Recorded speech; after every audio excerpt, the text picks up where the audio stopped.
Hello students, आज हम आपके लिए लेकर आए हैं चैप्टर नंबर 3 विद्युत रसायन।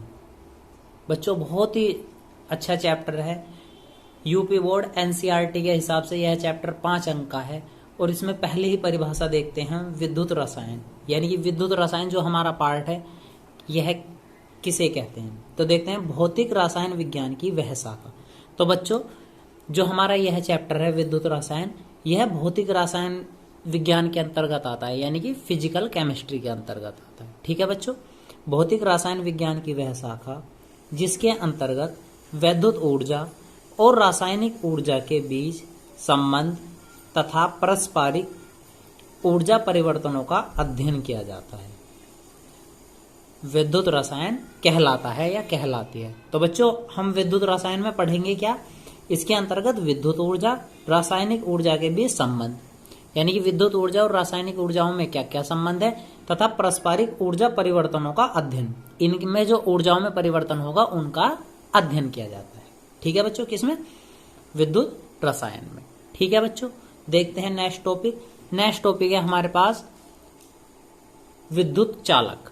तो बच्चों, हमने पहले ही पढ़ा हुआ है चालक किसे कहते हैं, अचालक किसे कहते हैं वैसे तो। ठीक है बच्चों, तो चालक की सबसे आसान सी परिभाषा हम क्या कह सकते हैं? ऐसे पदार्थ जिनमें से विद्युत धारा प्रवाहित होती है, यानी कि वे पदार्थ जिनमें हम विद्युत धारा को प्रवाहित कर सकते हैं, क्या कहलाते हैं? विद्युत चालक कहलाते हैं। और यदि विद्युत अचालक की बात करें तो ऐसे में किसको कहेंगे बच्चों? विद्युत अचालक को हम कहेंगे वे पदार्थ जिनमें विद्युत धारा प्रवाहित नहीं हो सकती या प्रवाह नहीं हो सकती, क्या कहलाएंगे? वे विद्युत अचालक कहलाएंगे। ठीक है बच्चों, अब देखो हम देखते हैं यहां से विद्युत चालक। विद्युत चालक जो है हमारा बच्चों दो प्रकार का होता है। विद्युत चालक कितने प्रकार का होता है बच्चों? दो प्रकार का। तो दो प्रकार में सबसे पहला प्रकार है हमारा धात्विय चालक। तो धात्विय चालक कौन सा होता है? विद्युत चालक दो प्रकार के थे। दो चालकों में सबसे पहला है धात्विय चालक। तो ऐसे धात्विय पदार्थ जिनमें बिना किसी रासायनिक परिवर्तन के विद्युत धारा प्रवाहित होती है या प्रवाह होती है, क्या कहलाते हैं? धात्विक चालक कहलाते हैं। यानी कि इनमें क्या होगा, यदि हम इन पदार्थों में कोई भी रासायनिक परिवर्तन के में विद्युत धारा प्रवाहित होती है, तो कौन कौन से पदार्थ है? वे सभी पदार्थ है बच्चों। कॉपर है आपके पास, सिल्वर है, एल्यूमिनियम है आदि। इस प्रकार के पदार्थों को हम क्या कहते हैं? धात्विय चालक कहते हैं। तो अब देखते हैं बच्चों इसका नंबर 2 प्रकार। तो बच्चों, दूसरा प्रकार है विद्युत अपघट्य। ठीक है बच्चों, विद्युत अपघट्य ऐसे पदार्थ जिनके जल्य विलयन में अथवा गलित अवस्था में, ठीक है बच्चों, या तो हमने क्या बना रखा हो, उसका जल्य विलयन बना रखा हो, या उसे हमने कैसी अवस्था में ले रखा हो? गलित अवस्था में विद्युत धारा का प्रवाह होता है। विद्युत धारा का प्रवाह होता है, क्या कहलाते हैं? विद्युत अपघट्य कहलाते हैं। तो यानी कि वे पदार्थ जब उन्हें हम क्या में लेंगे, या तो उनका जल्य विलयन लेंगे या गलित अवस्था लेंगे, तब उनमें विद्युत धारा प्रवाहित होती हो। तो ऐसे पदार्थों को हम क्या कहते हैं? विद्युत अपघट्य। ठीक है बच्चों, अब नेक्स्ट टॉपिक देखते हैं ऑक्सीकरण। ऑक्सीकरण किसे कहते हैं? ठीक है बच्चों, तो नेक्स्ट टॉपिक है हमारे पास ऑक्सीकरण या फिर उपचयन। अभिक्रिया किसे कहते हैं? 11वीं क्लास में भी यह वाला टॉपिक हम पढ़ चुके हैं बच्चों। तो बहुत आसान है, ऑक्सीकरण किसे कहते हैं, क्योंकि यह वाला चैप्टर में हम ऑक्सीकरण और अपचयन पर ज्यादा निर्भर करेंगे। तो देखते हैं ऑक्सीकरण। ऑक्सीकरण को दूसरी भाषा में क्या कहते हैं बच्चों? उपचयन। तो किसी पदार्थ, परमाणु, अणु या आयन द्वारा, किसी पदार्थ, परमाणु, अणु या आयन द्वारा एक या एक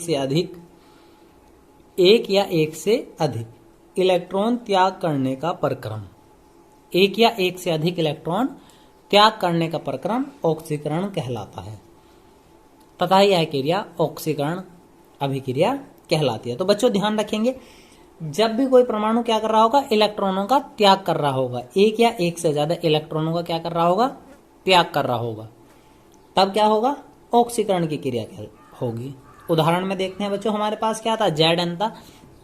Zn ने कितने इलेक्ट्रॉन त्याग कर दिए बच्चों? 2 इलेक्ट्रॉन, 2e-। ठीक है बच्चों, Zn पर कैसा आवेश 2 इलेक्ट्रॉन त्याग करने के कारण कैसा आवेश आ गया, +2। और कितने इलेक्ट्रॉन त्याग करे थे, 2। तो ऐसे में बच्चों हम समीकरण को संतुलित करना भी देखते हैं, इस बात को भी तुरंत देखते हैं। Zn पे कैसा आवेश है बच्चों, +2 और इलेक्ट्रॉन पे 1 है, 2 एकम 2 यानी कि -2। तो -2 इस तरफ, +2 इस तरफ, तो टोटल आवेश बाईं तरफ क्या हुआ, यहाँ पे क्रियाफल की तरफ आवेश रहा 0। और इस तरफ आवेश कितना बच्चों, Zn था, केवल में Zn लिखा हुआ है तो कैसा है, 0 आवेश है, दोनों तरफ आवेश बराबर था। ठीक है बच्चों, नेक्स्ट पार्ट देखते हैं, अपचयन।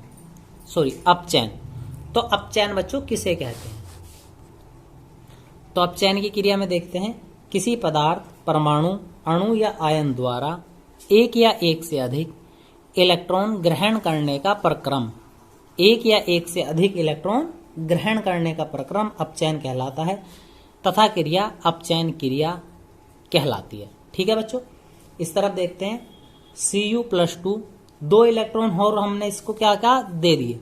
अब की बार इलेक्ट्रॉन कहाँ पे जुड़े हुए हैं, क्रिया कारक की तरफ या अभिकारक की तरफ जुड़े हुए हैं।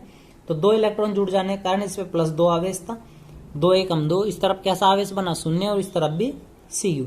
तो इलेक्ट्रॉनों की क्या हुई बच्चों, 2 इलेक्ट्रॉन और क्या करा, इसने ग्रहण कर लिया। ठीक है, तो क्रिया कहीं कहलाई बच्चों, अपचयन की। ठीक है बच्चों, एक मुख्य टॉपिक हो रहा है इसमें, रेडॉक्स अभिक्रिया, देखते हैं उसे। तो बच्चों नेक्स्ट टॉपिक है रेडॉक्स अभिक्रिया। हमें इस चैप्टर में सबसे ज्यादा इस रेडॉक्स अभिक्रिया वाले पॉइंट की आवश्यकता है। वे रासायनिक अभिक्रियाएं जिनमें ऑक्सीकरण और अपचयन अभिक्रिया साथ साथ होती हैं, यानी कि ऑक्सीकरण और अपचयन दोनों कैसा हो रहा होगा, साथ साथ एक ही अभिक्रिया में होता हो। कैसी अभिक्रियाएं कहलाती हैं, रेडॉक्स अभिक्रिया, या ऐसी अभिक्रियाओं को हम क्या कह सकते हैं, ऑक्सीकरण अपचयन अभिक्रिया भी कहते हैं। और ऑक्सीकरण का दूसरा नाम क्या है बच्चों, उपचयन। तो उपचयन अपचयन अभिक्रिया भी कहलाती है। देखते हैं कैसे करते हैं एक ही अभिक्रिया में ऑक्सीकरण और अपचयन। तो आपके लिए हम पहला उदाहरण लेकर आए हैं, Hg+2 और Sn+2, Hg2+2 प्लस Sn+4। बच्चों थोड़ा समझने का प्रयास करेंगे। हमारे पास Hg था 2 दूनी 4, तो Hg के टोटल आवेश कितना हुआ बच्चों, +4। इस तरफ Hg पे कितना आवेश है, केवल 2। यहाँ पे आवेश था 4 और इस तरफ कितना हुआ, 2। कितना कम हो रहा, 2 इकाई कम, 2 इकाई की कमी हो रही। ठीक है बच्चों, समझ में आ रहा होगा, 2 दूनी 4, यहाँ कितना था, केवल 2 था, यहाँ 4 थे, यहाँ Hg पे कितने हुए, 2, कम हुआ। जब कम हो रहा तो क्या हो रहा बच्चों, अपचयन हो रहा। ठीक है बच्चों, जब कम हुआ इलेक्ट्रॉन कैसे हो रहे, इस पे कम हो रहे, कम हुआ तो क्या हुआ, अपचयन हुआ। Sn पे देखते हैं, Sn पे यहाँ पे कितना बच्चों, +2 और यहाँ पे कितना Sn पे +4। क्या हो रहा, 2 इकाई की वृद्धि, 2 इकाई की वृद्धि। जब वृद्धि होवे तो क्या होगा बच्चों, ऑक्सीकरण हो रहा। ठीक है, यानी कि इस अभिक्रिया में यदि हमसे कोई पूछेगा तो मरकरी वाले पार्ट यानी Hg का तो क्या हो रहा, अपचयन हो रहा, और Sn यानी टिन का क्या हो रहा बच्चों, ऑक्सीकरण हो रहा। ठीक है, इसी प्रकार दूसरे उदाहरण को और समझने का प्रयास करते हैं। हमारे पास दूसरा उदाहरण दिया हुआ है, Zn+Cu+2 = Zn+2Cu। तो बच्चों Zn को देखते हैं, Zn यहाँ पे सिंगल में था, यहाँ कितना, +2 यानी 2 इकाई वृद्धि, 2 इकाई की वृद्धि। तो सही बच्चे जानते हैं, जब वृद्धि हुई तो क्या होगा बच्चों, ऑक्सीकरण। ठीक है बच्चों, Cu+2 था, +2 से कितना बना, यहाँ पे 2 आवेश था, यहाँ कुछ भी आवेश नहीं बचा, तो क्या हुआ, 2 इकाई की कमी, 2 इकाई की कमी। जब कमी हुई तो बच्चों क्या हुआ, अपचयन। ठीक है बच्चों, तो उम्मीद है बच्चों आप सभी को आज का वीडियो पसंद आया होगा। इस वीडियो को लाइक करें, शेयर करें और हमारे सभी वीडियो को देखने के लिए हमारे चैनल को सब्सक्राइब करें। धन्यवाद।